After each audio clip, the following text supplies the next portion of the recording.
senhor começar se apresentando, falando o seu nome, quando o senhor entrou aqui na faculdade, até quando ficou, e aí a gente vai conversando sobre sua trajetória. Ok.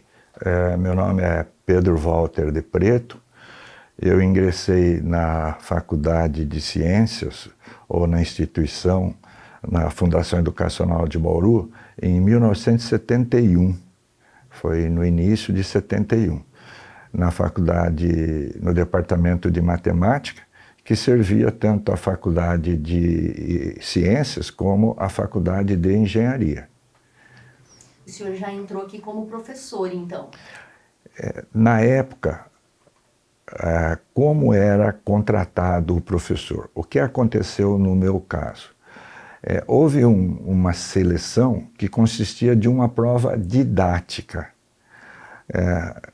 Eu sorteei lá um ponto para dar uma aula sobre aquele assunto. E essa aula foi dada para 3 professores, que formavam uma banca e tal. E a partir daí, né, só teve esse exame, digamos assim, essa prova didática aí. Eu fui selecionado entre os que ingressaram naquele ano lá. Agora, eu tenho que dizer que, para mim, eu fui favorecido porque era um recém-formado, né? Estava saindo da escola naquele momento.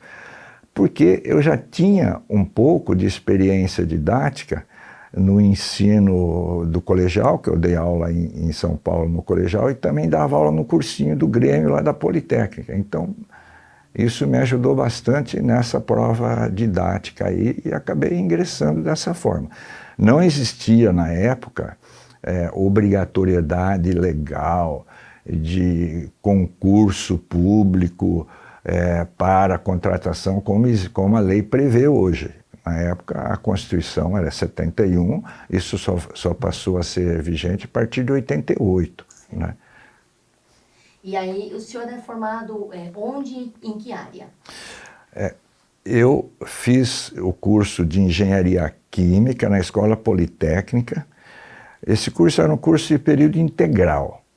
E à noite, eu tinha feito vestibular também, eu ingressei no curso de Matemática da mesma Universidade de São Paulo.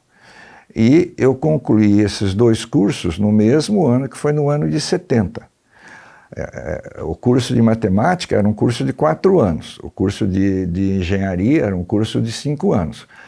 Mas eu só ingressei na Matemática no 2º ano da Politécnica, onde eu aproveitei uma série de disciplinas, principalmente na área de Matemática e Física, que serviram para o curso de Matemática. Então, eu acabei concluindo esses 2 cursos na USP na mesma época, em 1970. E logo em seguida, eu vim para Bauru. Eu morava em Bauru. Aí eu vim para Bauru e a fundação e as faculdades estavam dando assim, os seus primeiros passos, né?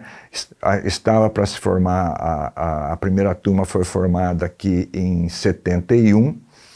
Quando eu ingressei na engenharia em São Paulo, a faculdade aqui não funcionava ainda. Ela só passou a funcionar no ano seguinte que eu ingressei, em 66, em São Paulo, na Politécnica. Então, quando voltei para cá, foi o ano da formatura da primeira turma da engenharia. E a Faculdade de Ciências, eu não me lembro com certeza, mas começou acho que em 68, 69, né? Por aí, assim, que eu me lembro.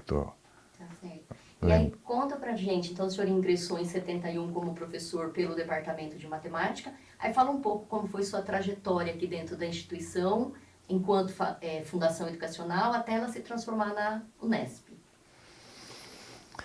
Pois bem, logo que eu ingressei no Departamento de Matemática, demorou eu era professor de uma disciplina que eu conhecia um pouco, era Fundamentos de Matemática.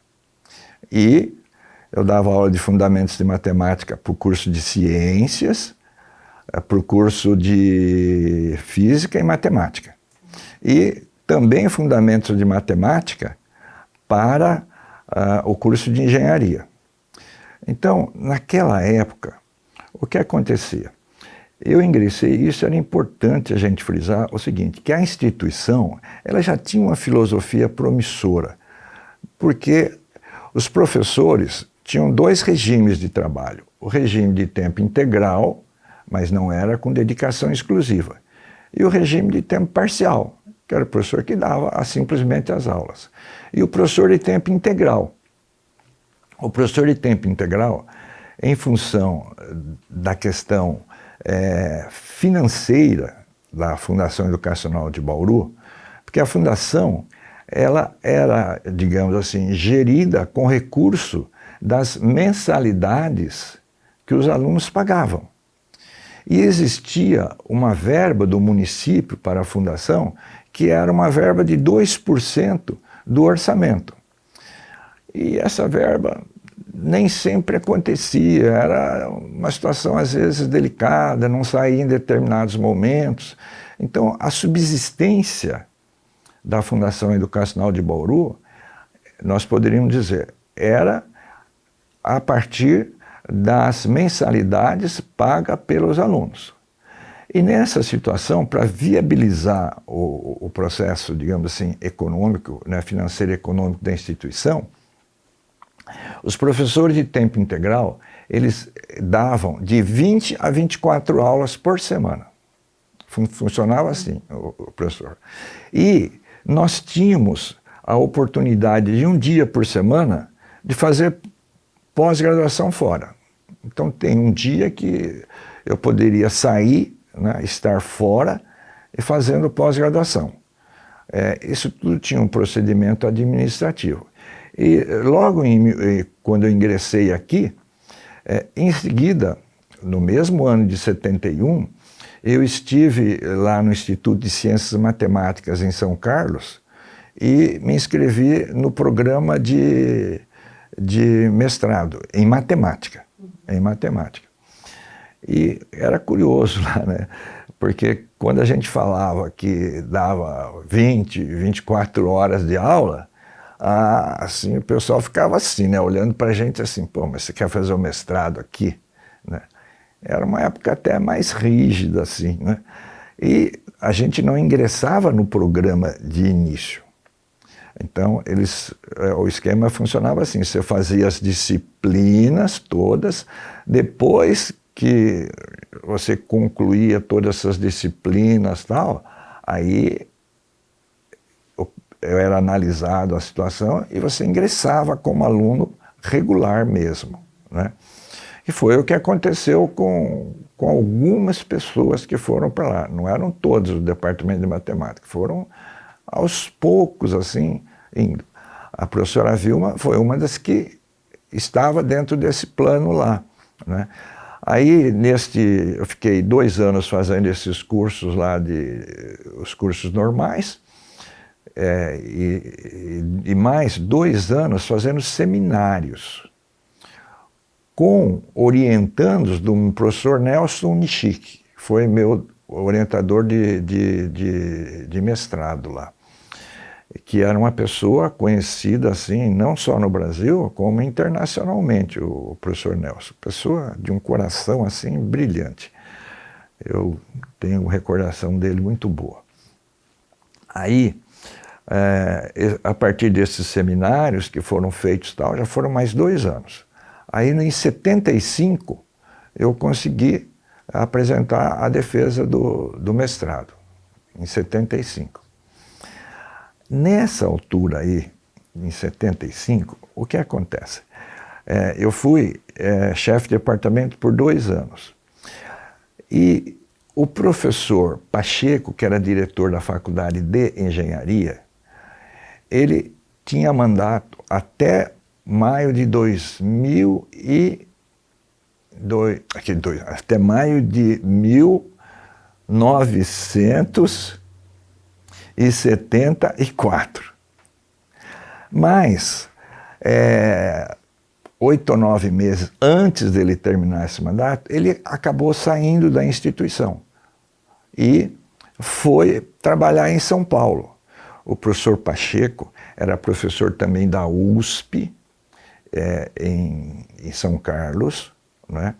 E ele foi a meu ver, assim, uma das figuras assim exponenciais no desenvolvimento da faculdade de engenharia.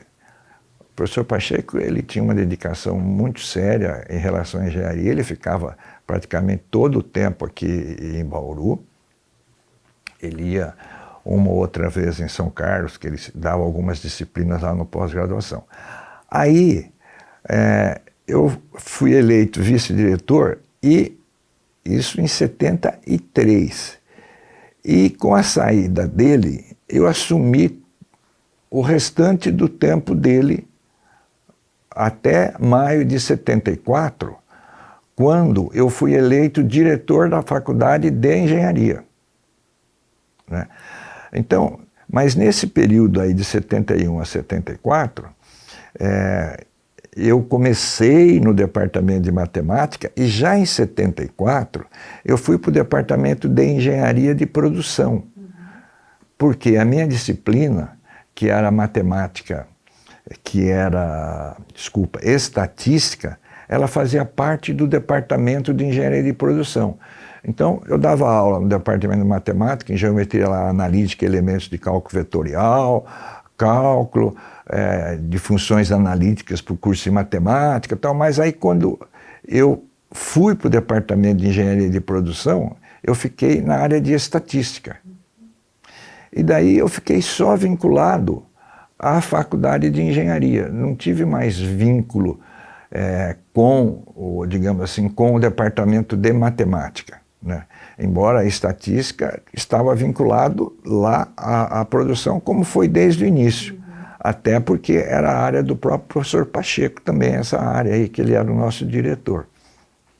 Então, eu assumi a diretoria, mas mesmo na diretoria, o diretor dava aula.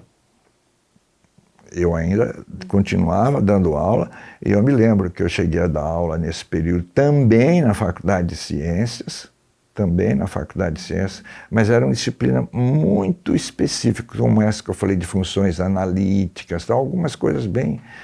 Mas dava aula mais na engenharia, na estatística e um pouco em pesquisa operacional, que onde eu fiz o meu doutorado posterior, né?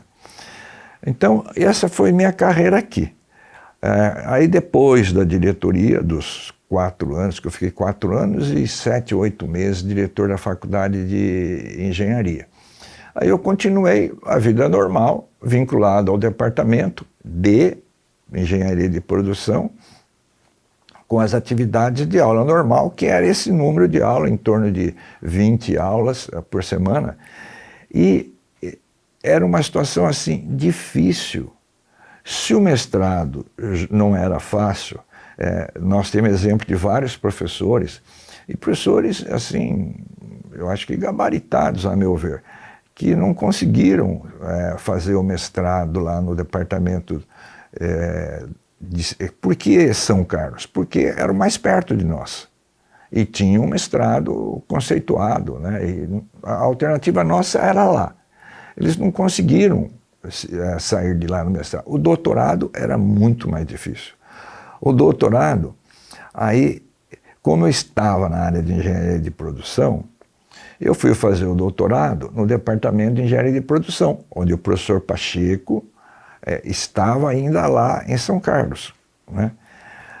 Fiz lá um período, os cursos lá para o doutorado, mas acabou não dando certo, porque num certo momento o departamento de engenharia de produção lá em São Carlos, houve um problema administrativo lá, praticamente desapareceu o programa de doutorado lá do departamento. Então, a minha chance de fazer o doutorado ficou reduzida. E o que acontece? Dentro dessa situação, era difícil para os professores, né, se titularem. Então nós tínhamos essa dificuldade aqui bem grande, porque o professor tinha uma carga de aula grande, né? Nós tínhamos atendimentos que a gente fixava no quadro, olha, os alunos, eu vou estar aqui, desse horário, específico para o aluno, nos procurar nesses horários, né? Claro, além das aulas. Então, o professor tinha uma expectativa muito pequena de se graduar. Porque se tivesse, de se pós-graduar, se tivesse a pós-graduação aqui, seria mais fácil, mas essa pós-graduação era longe. E os professores da engenharia ainda tinham com relação ao mestrado, ainda tinham uma certa, pensando em engenharia agora, porque tinha lá em São Carlos a Faculdade de Engenharia e os programas de mestrado. Então nós tivemos alguns professores também, né, que conseguiram fazer o mestrado lá. E tirando essa alternativa, o que aconteceu aqui nesse período lá de 70 a 80? A instituição, ela tinha um convênio num programa, que agora eu não me lembro o nome, que foi conquistado pelo Dr. Helder Gadotti, que era o diretor executivo da Fundação Educacional de Bauru. Ele tinha contatos nos Estados Unidos, né? Então ele fez um convênio da nossa instituição, que era a Fundação Educacional de Bauru, com essa entidade americana. Eu não me lembro o nome de momento, repito agora, não me passa. E vários professores, tanto da Faculdade de Engenharia como da Faculdade de Ciências, conseguiram fazer o mestrado nos Estados Unidos, mas também as duras penas, porque a bolsa era diminuta. O professor tinha que ter muita vontade para ir para os Estados Unidos para fazer o mestrado. Mas nós tivemos, assim, alguns professores aqui que se dispuseram e fizeram. Essa bolsa era pela fundação ou era do convênio? A bolsa era do convênio, não era da fundação. A bolsa era do convênio. E então, até nisso era difícil, né? Porque esse número de bolsas era limitado também, era limitado. E em função dessa questão até econômica, isso não motivava muito a pessoa a fazer isso. E a mesma coisa com relação à carreira docente. A carreira docente, o professor via assim, olha, se eu passar, eu sou mestre aqui, para eu passar a ser doutor, eu vou receber a mais isto aqui, né? Então, o que ele recebia a mais, talvez não justificasse todo. Ele poderia receber essa mais dando aula em outro lugar, porque aqui não tinha dedicação exclusiva, né? E um outro aspecto também, que é o seguinte, agora que me ocorre. Os professores que estavam inseridos em programas de pós-graduação, eles tinham essa dificuldade de locomoção, a dificuldade de carga horária, que impedia isto. E agora eu não estou me lembrando de um outro detalhinho que me passa agora, que também dificultava isso. Bom, eu vou me ater agora no meu caso. Conclusão, eu não consegui fazer o doutorado. Então, na década de 70, não, eu fiz algumas coisas. Na década de 80, eu também fiz algumas coisas em São Carlos. Eu não queria fazer o doutorado na área de matemática. Eventualmente eu poderia continuar ali, porque tinha o meu orientador, mas essa foi a opção minha de não fazer lá na área de matemática. Eu queria fazer na área de produção. Aí eu fui para São Paulo, na economia, na Faculdade de Economia. Lá as aulas eram de sábado. E o professor Júlio César, mas o professor Bini, nós íamos aos sábados para lá. Chegamos a fazer isso 2 anos de disciplina, na USP. Na USP. Fizemos lá, começamos a fazer as disciplinas, tudo tal, mas complicado também. Na hora de ser aluno regular, não tinha jeito. Por quê? Porque as aulas não eram só de sábado, não dá para ser só de sábado. Nos programas que eles tinham aulas durante a semana e tal. E o mesmo aconteceu comigo, que eu tentei a engenharia de produção lá na Politécnica. Na época que eu fui conversar, o professor Sansão, que era o chefe de departamento, eu conversei com ele também, e ele falou, olha, eu sinto muito, mas se você não estiver aqui durante a semana, não tem jeito, não dá para fazer. Então, foi a dificuldade que nós sempre tivemos aqui do professor conseguir a carreira. Então, a instituição, agora eu lembrei do fato, a instituição era mais uma instituição de ensino e não de pesquisa. Um pouco de extensão se tinha, né? Alguma coisinha tinha de extensão, mas a pesquisa, em função da nossa situação financeira, ela ficou voltada para um aspecto, para o Instituto de Pesquisas Meteorológicas. Foi aí que a instituição viu possibilidade de ter alguma pesquisa com ênfase. E ela se dedicou a isso aqui. Na época, o Instituto, hoje eu não sei dizer porque eu não acompanho, mas eu me lembro que na década de 70, ainda na década de 80, o Instituto chefiado pelo professor Calheiros era uma referência no Brasil, e não só no Brasil, como externamente. Né? Nós tivemos vários pesquisadores de fora, eu me lembro de 2 do Canadá que estiveram aqui, um dos Estados Unidos, tal, que vinham para cá também, né? Acompanhavam o trabalho que se fazia aqui. Então, pesquisa nós não tínhamos praticamente. Era uma instituição de ensino, né?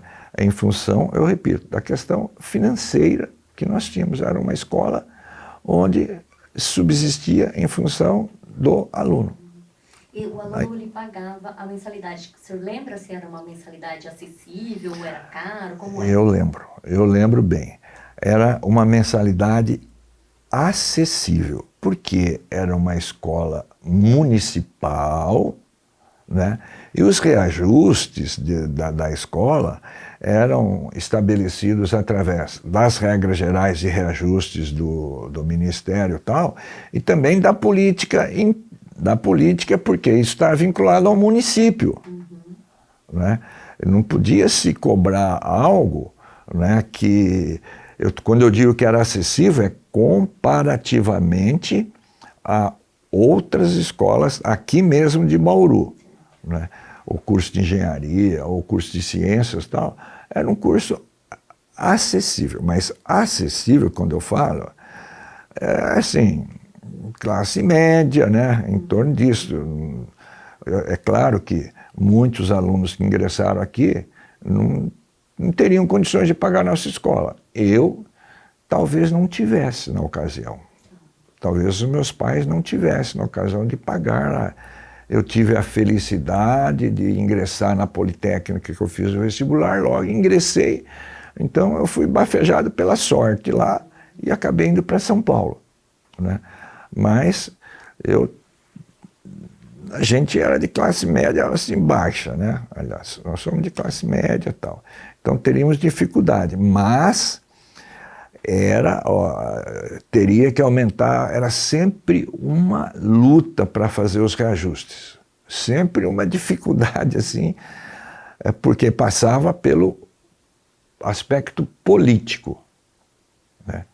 E onde se via muito essa questão de prestar um serviço, assim, tentar prestar um serviço, né, de um ensino melhor, mas também que não fosse onerar muito o aluno, fosse possibilitar isso aí. Bom, e havia auxílio para alunos que não tinham condições de pagar, algum tipo de bolsa, alguma coisa? Existia um programa de bolsa para alunos que não podiam pagar, mas tinha os seus limites também. Tinham os seus limites de programa. E nesse curso aí, a instituição chegou a receber alguma verba federal, mas era muito pequena. Era muito pequena. Você recebia hoje alguma coisa e depois você recebia de quantos anos depois, dependia, não tinha nada. Antes da estadualização, o professor Calheiros, que era o diretor, foi diretor executivo na época dele, eu me lembro muito bem, ele tentou montar um programa onde a nossa universidade, a nossa instituição, ela não seria estadualizada, mas o Estado teria uma destinação de uma verba para a escola. A escola ela subsistiria numa outra condição para tentar viabilizar, digamos assim, o estudo, o ensino gratuito aqui, né? Sem onerar como oneravam as universidades, com toda a tal, como era onerado.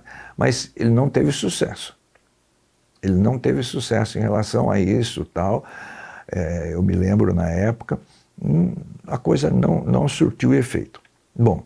Sobre as bolsas, eu vi em alguma entrevista do senhor falou que existe um fundo de bolsas que tinha inclusive ajuda dos próprios professores. O senhor lembra desse fundo de bolsas? Agora a pergunta aí que a senhora me faz sobre o fundo de bolsas, eu estou lembrando porque a senhora está me falando. E agora me ocorreu realmente que saía do salário dos professores, eu não sei quantificar, mas um quanto que era destinado a esse fundo de bolsas também. Os próprios professores ajudavam a manter. Ajudavam a manter esse fundo de bolsas. Mas eu não me lembro dos detalhes agora sobre isso. Não me passaria agora pela cabeça o fundo de bolsas. Eu estou lembrando porque a pergunta veio nesse sentido. Mas aí a instituição foi vivendo nessa situação, né? Aí, um determinado momento, ela se constituiu, se transformou numa universidade, que foi em 86. Conta para nós como é que foi esse processo de transformar em universidade. Por que se transformou numa universidade primeiro? Bom, por quê? A instituição, ela começou a crescer em relação aos seus cursos, né? Aí nós tivemos depois a faculdade de ciências, depois veio a faculdade de artes e arquitetura, os cursos nós tínhamos a faculdade de tecnologia também, onde o diretor da faculdade de engenharia, né? Quando eu fui diretor da faculdade de engenharia, eu acumulava a diretoria da faculdade de tecnologia. Um tempo depois é que houve separação de diretores, mas até então durante... não sei se foi até a minha gestão ou a do professor Frisina, que agora eu não lembro, que a Faculdade de Tecnologia... Então, os cursos foram sendo criados. E nós já tínhamos, assim, um número de cursos, acima de 20 cursos operando aqui, e a ideia foi realmente ter um pouco de autonomia. Por quê? Nós éramos, entre aspas, aqui, gerenciado pelo Conselho Estadual de Educação. Quando eu comecei a dar aula aqui, eu tive que apresentar significa, a instituição apresentou para o Conselho Estadual, né, a proposta, né, de contratação. Eu tinha que ser aprovado pelo Conselho Estadual para dar aula aqui. Então, todos os professores que davam aula tinham aprovação pelo Conselho de Educação. Todo curso que se criava tinha que ter, antes de começar, ele tinha que ter aprovação pelo Conselho Estadual de Educação. E isso era uma amarra para a instituição. Então, a universidade teria uma autonomia nessa criação de cursos, né? Facilitaria bastante essas modificações. Nós queríamos mudar um currículo. Não era simples mudar um currículo. A mudança só poderia ser instituída a partir do momento que o Conselho Estadual aprovasse essa mudança. E o Conselho Estadual era único. É um conselho que atendia a todas as instituições do Estado, não é? Com toda a boa vontade dos conselheiros que tinham lá, era amoroso esse conselho. Então, isso criava um certo, assim, embaraço, um certo impasse de progredir, de tornar as coisas mais dinâmicas dentro das faculdades, né, tal. Foi por isso que nasceu a ideia de tornar um pouco mais assim, produtivo esse processo, né, de se criar a universidade para ter essa autonomia. E o que precisava para ser uma universidade nessa época? Precisava, tinha um elenco de requisitos também e a aprovação do Conselho Estadual de Educação. Também. E isso foi apresentado para o Conselho, na época que o presidente da fundação era o professor Agarbe César de Carvalho, que foi professor de Química, era professor de Química da Engenharia, e naquela época ele foi presidente da fundação. E, se eu não me engano, naquela época, que o prefeito acho que era o Tidei de Lima, coisa assim. O prefeito era acho que o Tidei de Lima, não estou vendo assim bem. Aí, aprovado, quem assumiu a primeira, digamos assim, quem assumiu temporariamente a reitoria foi o professor Agarbe. O professor Agarbe era bem experiente, porque ele tinha também, ele trabalhava na faculdade lá de Lins, e ele já era uma pessoa bem gabaritada, tal. Ele tocou um tempo ali a reitoria, até que a gente fizesse uma eleição. Aí eu acabei me candidatando na época, ou acabaram me candidatando, né, não sei bem dizer, e eu tive a felicidade nessa época de ter ao meu lado duas pessoas. Isso me lembra assim, e eu fico muito feliz de trabalhar com essas duas pessoas. Uma foi o professor Zé Roberto Moraes dos Santos, que era do Departamento de Ciências Humanas.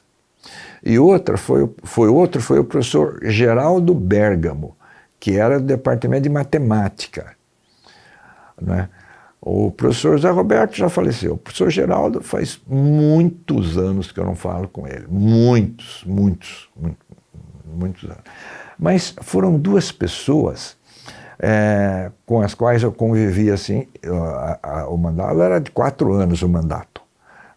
Nós trabalhamos 2 anos. Então, nós acabamos nos associando, né, para formar uma chapa tal.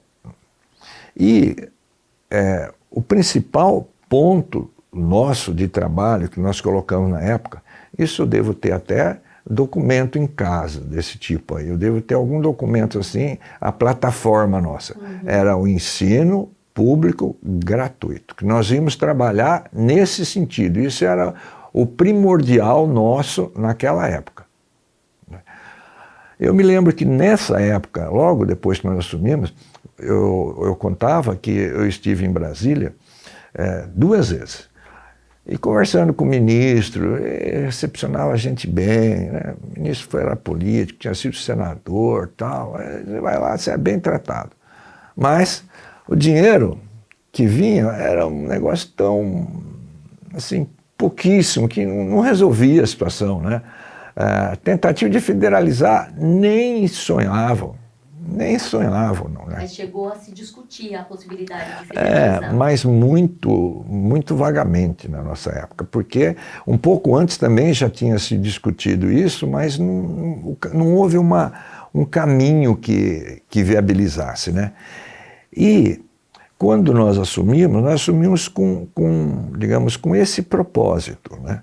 Tinha lá a nossa plataforma e tal, acabamos fazendo eleição, nós fomos vitoriosos nessa candidatura lá e começamos o nosso trabalho. E tivemos também a felicidade de que, na época, né, um pouquinho depois, o Quércia veio ser o governador de São Paulo e o Tidei foi o secretário da Educação. O Geraldo era bem ligado também, o Geraldo Bergman era bem ligado ao Tidei, eu conheci o Tidei, o Zé Roberto conhecia o Tidei, então era uma pessoa acessível para a gente, que a gente conseguia conversar com ele, ligava para ele atendia, tal, né? E nós falávamos para ele isso, cobrávamos ele dessa história, nós estamos tentando fazer isso, tal, vê lá se você consegue lá do nosso governador lá, que ele embarque nessa, tal. Mas as primeiras vezes, assim, a gente ia, a primeira vez, eu me lembro de 3 vezes. Ele recebia assim como O governador. o governador. O governador. Ele recebia a gente, o Tidei com a força de expressão dele falava o que mais falava, tal. A gente falava um pouco, mas assim, a esperança existia, mas era uma esperança assim muito pequena, né? Segunda vez, tal, melhorou um pouquinho, não sei o quê. E a surpresa veio, para mim, foi surpresa. Talvez o deputado Tidei já soubesse, mas para nós, não. Né? Quando eu falo para nós, é para a reitoria. Né? Eu não esperava que isso. Houve uma reunião em Bauru, uma reunião política, onde todos os prefeitos da região estiveram aqui em Bauru, os prefeitos da região. E essa reunião foi na Aureliano Cardia, lá é Sesc, lá. A Aureliano Cardia é o Sesc, né? O Centro Cultural do Sesc, é Sesc? É o Sesc. Tanto tempo que eu não passo lá, o Sesc. Foi lá, aquele enorme ala que eles tinham lá, tal. Aí, nós estivemos lá presentes também, para conversar com ele. Nós fomos lá para cobrá-lo novamente a respeito da estadualização, tal. Bom, mas fomos surpreendidos. Num certo momento, ele falando com todos lá, aí ele falou sobre a universidade e tal, aí ele bateu na mesa assim e falou: está criada a 4ª universidade estadual aqui em Bauru. Ele falou isso assim, mas lotado aquilo lá. Eu fiquei surpreendido também. Como eu disse, eu não sei se o deputado já sabia que ele ia falar isso. Não sei. Nunca perguntei para o Tidei isso aí, se ele sabia ou não. Mas ele acabou falando isso. Nossa, vai ser criada a 4ª universidade. Aí a coisa tomou um outro rumo. Né? Aí talvez tenha sido estratégia dele, nesse sentido. Né? Talvez ele tenha tentado viabilizar de outra forma, não tenha conseguido. E com essa disposição dele de criar a 4ª universidade, né, houve até uma certa reação das outras 3 universidades. Né, e um bom senso da Unesp. Né, o bom senso, em especial, do professor Jorge Nagli, que era muito ligado ao Quercia na época, ele era o reitor da Unesp, e da figura do professor Landim, que era o vice-reitor, professor Paulo Landim. Então, o que aconteceu de todas essas circunstâncias aí, né, eles devem ter se reunido, as reitorias e tal, porque é dividir o bolo. Uma 4ª universidade seria dividir o bolo, porque você tem que pegar o ICMS, cortar um pedaço e destinar só para cá. Né? E fugia um pouco aos propósitos, né? Porque a Unesp, ela tem essa peculiaridade, né? Ela congrega todo o estado de São Paulo aqui, né?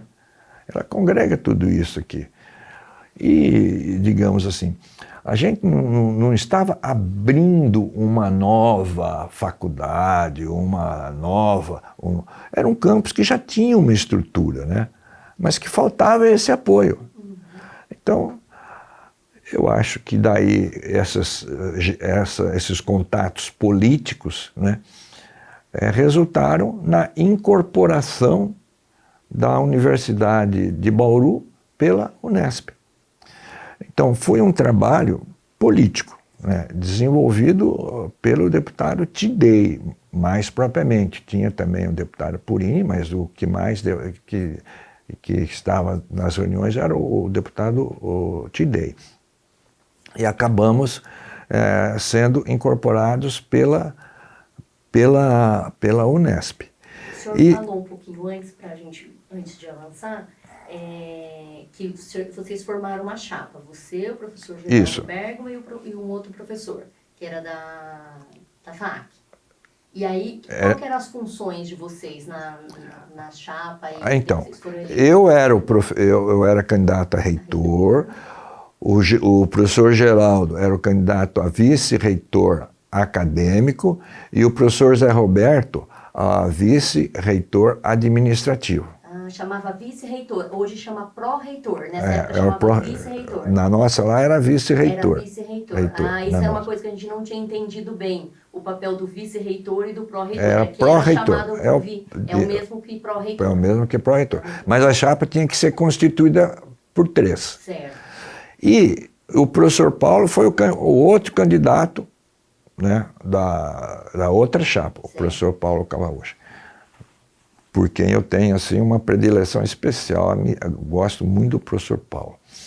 E acabamos assim, essa ala vencendo as eleições tal, né, e chegamos até aí, na estadualização, que aconteceu numa fase muito necessária para a Universidade de Bauru, porque a Universidade de Bauru teria problemas sérios, né, em termos de pesquisa, desenvolvimento de pesquisa dentro da universidade, porque nós não tínhamos recursos para isso.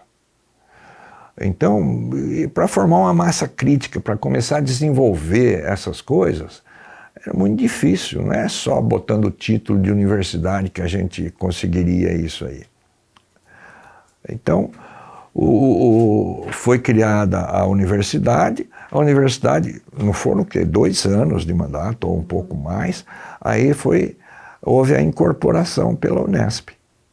E essa incorporação só se deu, realmente, porque houve digamos assim, uma atenção muito grande do nosso reitor Jorge Nagli e do professor, quando a Unesp incorporou, ele nomeou o Dr. Paulo Landim como ele seria o elemento da Unesp que iria fazer essa transição. Certo. Então, essas 2 pessoas foram fundamentais nesses propósitos. Aí, nós teríamos que ter umas condições mínimas aqui para a incorporação.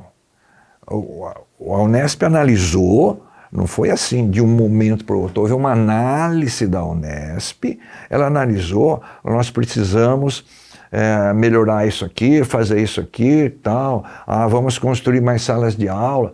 Então, muitas salas de aula que houve aqui foram com recursos vindos do Estado, para deixar numa situação que seria compatível, assim, ou mais ou menos compatível, para a Unesp poder incorporar.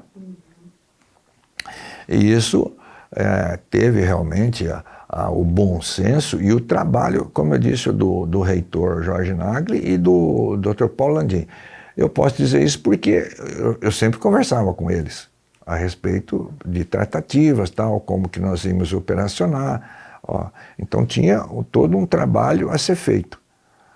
Então houve realmente, não sei se a Unesp não tinha interesse porque ia, digamos assim, dividir uma parte dos recursos como deve acontecer, porque ia ter gastos aqui, né, em relação a isso. Mas da instituição, pensando em termos da reitoria, o atendimento que foi dado para a Universidade de Bauru foi excelente. Eu acho que não houve problema nenhum nisso aí, né?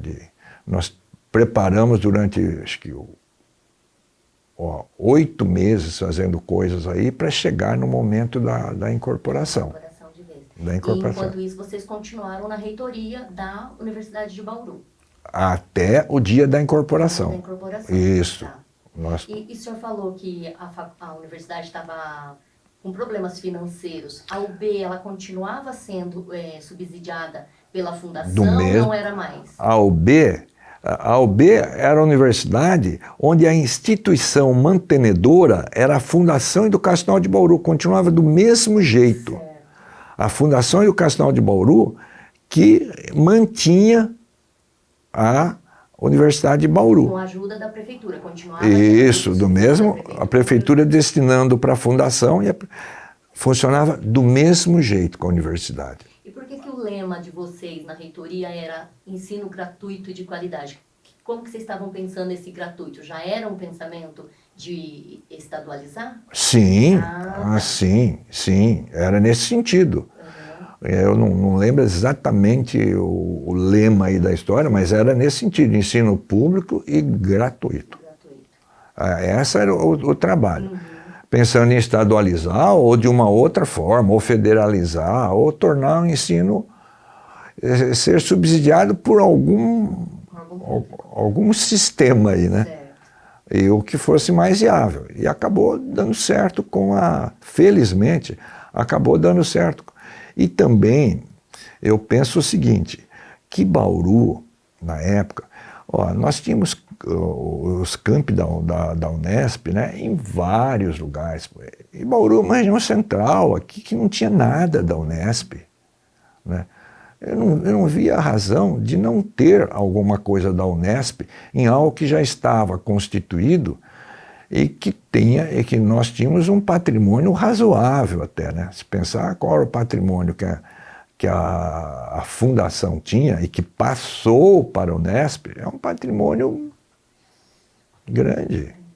Isso foi decidido tudo politicamente, né? Não foi a reitoria da universidade que decidiu, porque a questão passou a ser política a nível de município, né, e tal. E o governador. Além desse fator importante, que é o fator político, desse entrosamento todo, o que tinha de estrutura na Universidade de Bauru que falava assim, não, ela tem condições para fazer parte de uma universidade estadual ou federal? O que eram os fatores mais importantes? Para mim, os fatores mais importantes são os seguintes, eu enumerei logo no começo. Desde 1971, a instituição tinha uma coisa que as escolas particulares não tinham, que era de ter o professor em tempo integral, né? O professor tinha uma carreira docente, né? Tinha uma carreira docente.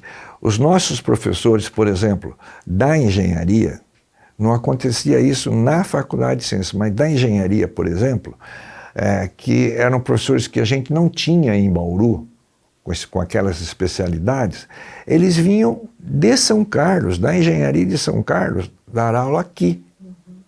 Porque eles tinham uma autorização onde eles podiam ficar um certo número de anos dando aula aqui. Então, nós tínhamos um ensino de qualidade até, pelo fato.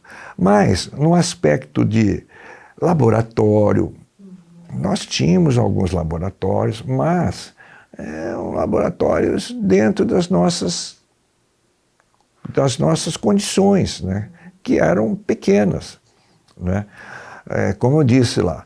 Então, eu via, sem, digamos assim, querer só pôr louros para a Fundação Educacional de Bauru, eu via isso como uma instituição diferenciada.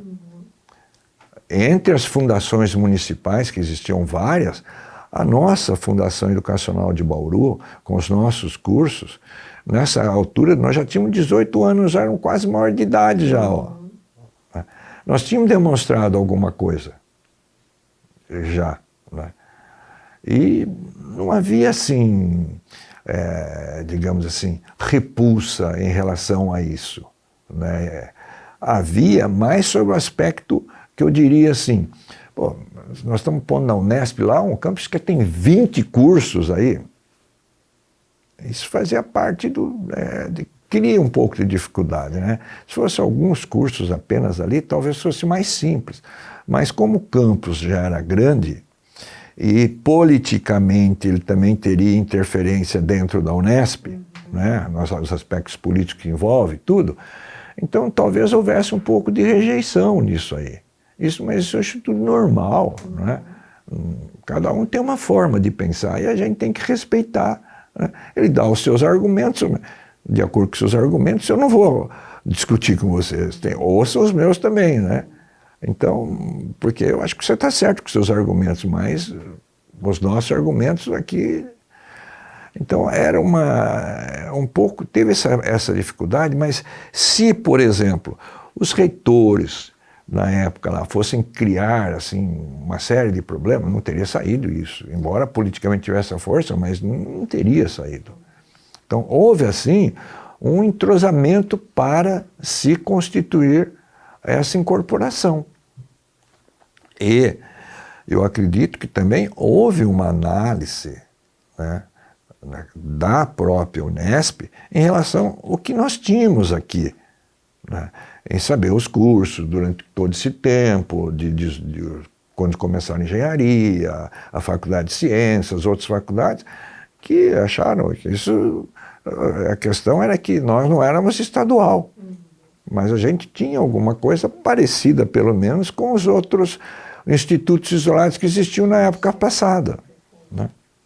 Feita a incorporação, como que ficou a situação? Como é que foi o clima? O que mais que aconteceu? Que criou-se as condições para, primeiro, né, para poder incorporar, aí incorporou. Teve algum impasse, alguma dificuldade? Como é que foram os primeiros anos? Bom, os primeiros anos, como eu disse, é natural que alguns professores, mesmo daqui, né, não tivessem concordado com isso. Isso é natural, mas, a meu ver, era uma parcela muito pequena. Por quê? Os professores, salarialmente, não tiveram redução salarial. Não tiveram redução salarial. Tiveram redução de carga horária. Tiveram, assim, uma expectativa de se aperfeiçoarem, de se pós-graduarem, né? Tá certo que nós já tínhamos professores que já estavam aqui para se aposentar daí 5 anos, ou 10 anos, ou coisa do tipo, e que seria exigido dele que ele fizesse uma pós-graduação, né? Então, isso criou, assim, uma certa, como eu diria assim, um certo temor por parte desses professores, né? De saber, pô, mas se eu não conseguir fazer isso e tal. Mas eu acompanhei isso por pouco tempo, porque depois eu acabei saindo da universidade. Mas, durante esse período que eu fiquei, mais uma vez, eu tenho que ressaltar o seguinte, ó. Isso é muito importante também e que a gente nunca pode esquecer. Por exemplo, a engenharia. O que nós precisamos? Criar uma massa crítica de docentes. Docentes titulados. Pô, mas como nós vamos criar isso aí, né? Precisaria ter uma ajuda. Por exemplo, a meu ver, o Instituto, a Escola de Agronomia de Botucatu, ela foi, para mim, de uma relevância enorme na formação de vários professores nossos aqui, inclusive a minha. Inclusive a minha. Então, eu fui fazer o doutorado lá, eles tinham um programa de energia na agricultura, né? Eu não sou agrônomo, mas era um programa que é multifacetado, que tem possibilidades de atender um físico, um matemático, um pessoal na engenharia específica que civil e tal. E é um pessoal que se dispôs a nos auxiliar nesse programa, nesse curso aí de doutorado em energia na agricultura. E eu, logo em seguida, eu fui para lá, assim como vários docentes foram para lá na mesma época, então eu me lembro, né? Na faculdade de ciências também, teve a faculdade principalmente de Araraquara, que também contribuiu com isso. Então, houve uma contrapartida, a meu ver, da Unesp nesse aspecto aí, em relação a tornar, assim, não é mais, abrir uma possibilidade, né, dos professores aqui se graduarem.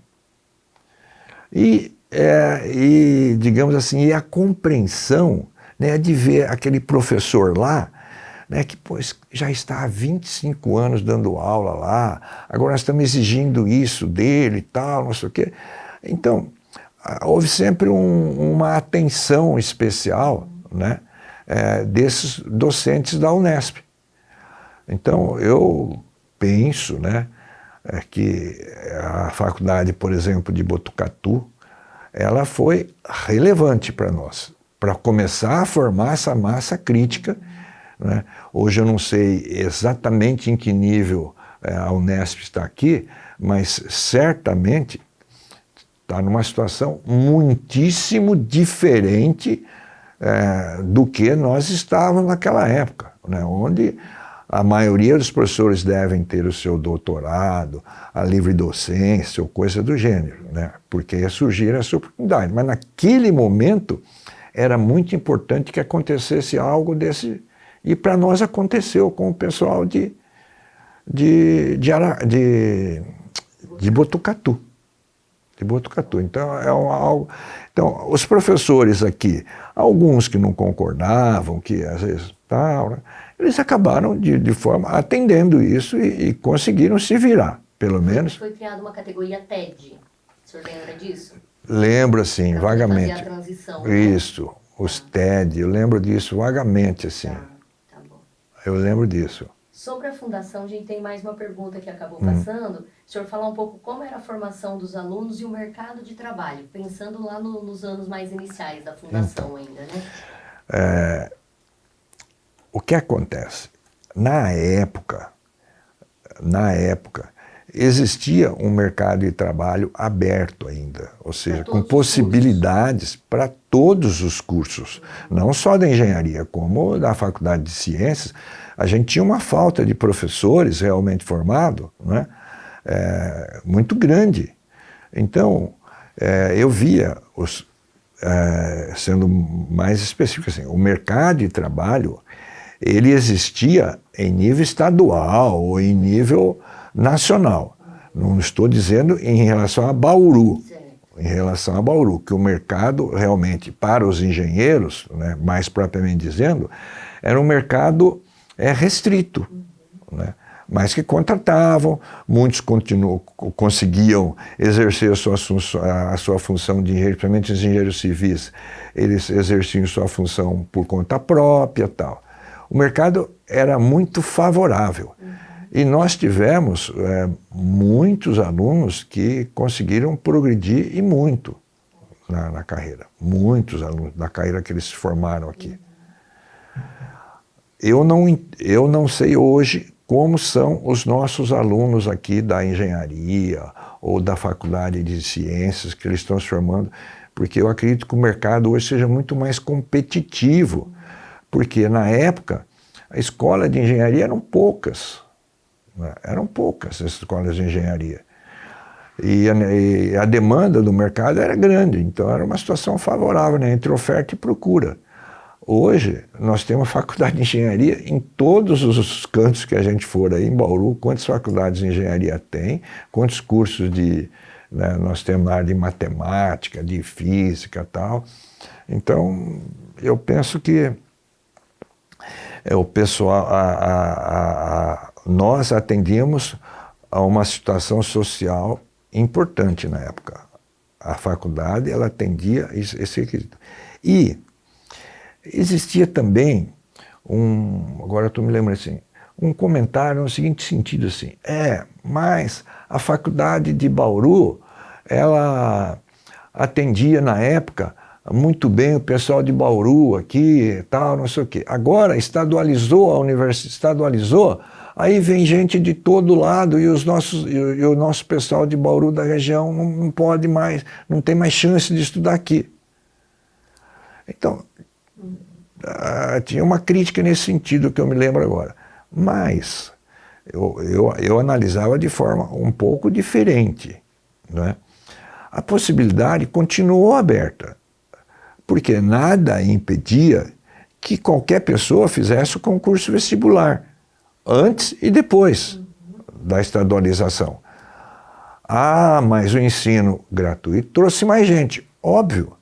Ora, se você quer conquistar uma coisa melhor, você tem que fazer jus a essa melhoria. Porque aí está aberto para todos. Né? Sempre a gente tem que ouvir as opiniões, mas né, não tem solução para tudo. A gente tem que... O senhor contou vários fatos curiosos, por exemplo, do governador falando que ia criar a quarta universidade, né? O senhor lembra de algum outro episódio importante, interessante, diferente que tenha acontecido durante a sua trajetória? Mas assim, política, você fala? Não, de qualquer coisa, algum fato curioso, diferente. Não, assim, eu não lembro, assim. Eu comentei, né, a respeito da nossa chapa que nós fizemos na reitoria. O professor Geraldo, eu convivi com duas pessoas completamente diferentes. O professor Zé Roberto era das ciências humanas, o professor Geraldo era da matemática. Eles pensavam de forma diferente. Mas, olha, a experiência que eu tive foi sensacional. Eu era o cara do meio aqui, né? Como se fosse esquerda, direita e um do centro, para gerenciar esse processo aí. O que eu achava sensacional eram feitas discussões e tomada uma decisão. Tomada uma decisão tinha um aspecto da lealdade. Passamos por vários problemas assim, não vou dizer que são grandes ou não, mas tomada a decisão, quem foi contrário àquilo tal, vestia a camisa, nunca tivemos problema assim não, é porque ele... Não, a decisão, eu sempre tomava a decisão de forma conjunta. Né? Porque eu era a área acadêmica, eu era a área administrativa, a decisão era conjunta, né? Nesse aspecto aí. Eu não ia falar, não, eu quero que seja assim. Eu não tinha razão para isso. Mas tomada a decisão, os três pensavam sobre aquilo que aquele era o ponto. Então, isso foi muito gratificante nessa época aí que eu passei aí, né? Professor, muito obrigada. Tem mais alguma coisa que o senhor gostaria de contar, que lembrou agora? Não, eu acho que é isso mesmo que eu tenho para falar desse aspecto aí da... O senhor consegue ter uma noção do que essa universidade se tornou, do que era, assim, o senhor vê essa evolução da instituição, que o senhor saiu logo, né? Eu saí logo, então eu já estou fora disso aí há praticamente 30 e poucos anos. Nesses 34 anos que eu estou fora, eu vim aqui acho que uma ou duas vezes. Eu vim aqui uma ou duas vezes. Assim, que eu me lembro, não sei por que razão. Uma foi no departamento de engenharia de produção, foi alguma coisa, e a outra eu não me lembro. Então, eu sinceramente não acompanhei. Por quê? Os primeiros 20 anos da minha vida, eles foram nessa área do ensino aqui. Os 20 anos seguintes, aí eu mudei de área. Eu fui para a do direito. Aí eu fiz um concurso para magistratura, eu fui ser magistrado federal. Você se formou em direito, então, também? Eu me formei em direito depois. Aí, mas depois aí eu me formei em direito, aí eu fiquei 20 anos ligado ao direito. Certo. Assim, 20 anos. E depois da aposentadoria minha, eu tive ainda digamos assim, uma gratidão àquilo que eu passei aqui. Eu fui dirigir a instituição Toledo de Ensino, aqui em Bauru. Eu fui coordenador educacional da instituição Toledo de Ensino. Na instituição Toledo de Ensino eu fui professor de Direito lá, durante um tempo também. Então eu fiquei 20 anos dedicado a... eu levei daqui, né, a ideia de ser professor, levei daqui a ideia de ser um pouco administrador, levei daqui... Quando eu assumi lá a coordenadoria, o professor Segala, que era meu companheiro de departamento, foi 20 anos companheiro de departamento, né, e do departamento de engenharia e produção, eu levei o doutor Segala para ser diretor da faculdade de Direito lá na época. Lá. Ele ficou 6 anos diretor lá, foram 6 anos que eu fiquei lá. Então, eu vivi... E a minha esposa, que também era da Unesp, se aposentou aqui, no Departamento de Ciências Humanas. Ela foi coordenadora lá do pós na área administrativa lá também. Então, aproveitei muito, né? É por isso que eu faço um agradecimento aqui à Faculdade de Ciências, Faculdade de Engenharia, por ter sido a porta inicial para a minha carreira aqui, né? Eu, através dessa abertura que eu tive, através dos dirigentes da época e tal, eu dei os meus primeiros passos na vida profissional, foi aqui, né? Então, eu tenho um carinho muito grande por isso aqui. E nos últimos 20 anos, que eu já completei 15 dos últimos 20, eu estou numa outra área. Uma outra área que não tem nada a ver mais com... Não, com direito tem a ver, mas é uma outra área. E o senhor gostaria de deixar uma mensagem para nós da Faculdade de Ciências? Uma mensagem? Com certeza. Eu gostaria de deixar uma mensagem. Primeiro, que é uma mensagem de confiança, né? De saber que as pessoas que estão aqui, né, trabalhando hoje, contribuíram muito para esse desenvolvimento, né, que se esperava ter com a estadualização. Então, eu, apesar de não conhecer, mas eu tenho assim, uma certeza tranquila que a universidade, né, a Faculdade de Ciências desenvolveu muito com a estadualização, né? E que os professores, né, abracem, né, com carinho a vida universitária, a docência, que é, para mim, né, a vocação que eu sempre tive. Nesse aspecto. Assim, a minha realização maior foi como professor. Eu sempre tenho isso. Eu, por contingências, saí, né? Por contingências, eu saí da área universitária, né? E agora, digamos assim, por velhice, que chega um ponto que não dá mais, né? Mas é isso aí.